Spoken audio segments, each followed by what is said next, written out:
My Lord, I too am a signatory to Amendment 49. It's a great pleasure to support both amendments in the name of the noble Baroness Lady May. And in parenthesis, I should say that in 2015, along with my noble and learned friend Lady Butler-Sloss, it was a great pleasure then to support what was groundbreaking legislation. I thought it was a classic textbook example of how to make good law.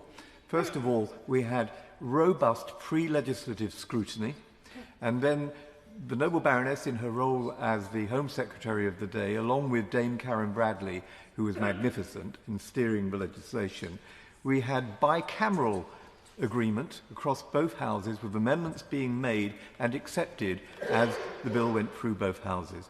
And I might add that the Joint Committee on Human Rights is currently conducting a new inquiry, the Minister will be pleased to hear, into supply chain transparency in modern-day slavery. And the noble Baroness has been extraordinarily generous with her time and in making a wonderful written submission to the committee, which I know will be taken into account when we come to write our report and its recommendations. Because 2015 is a decade ago, and as the noble Baroness has recognised, issues like Section 54 need to be looked at again. The way we use the Proceeds of Crime Act needs to be looked at in relation to modern-day slavery and human trafficking.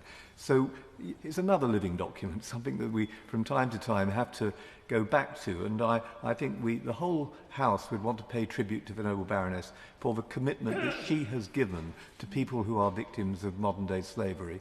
I referred to Dame Karen Bradley. For some of the time, I was a trustee of the charity, the Arise Foundation, and I see my noble friend, Lord Hogan Howe here, who was also a trustee of Arise. We became very intimately involved in some of the personal cases that were raised by victims of modern slavery. And with the noble Lord German, at an event which he kindly hosted a couple of weeks ago for Calayan, another wonderful charity that works with victims of modern slavery, we heard some heart-rending cases of people who had been trafficked but who had come through the national referral mechanism.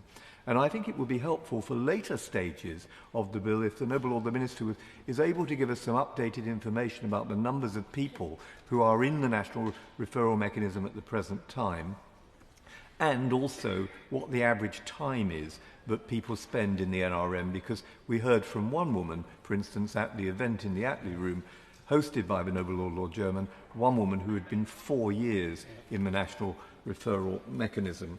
So there's always work to be done.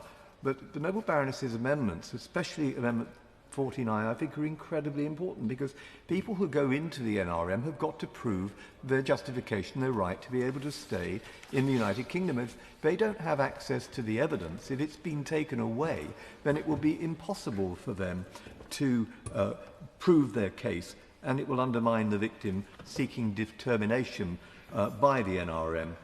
At pages 21 and 22 of the Joint Committee of Human Rights report, which I referred to at some length earlier today, the committee warns of the danger of breaching the European Convention on Action Against Trafficking in Human Beings, and it points to our obligations to victims of modern slavery and human trafficking.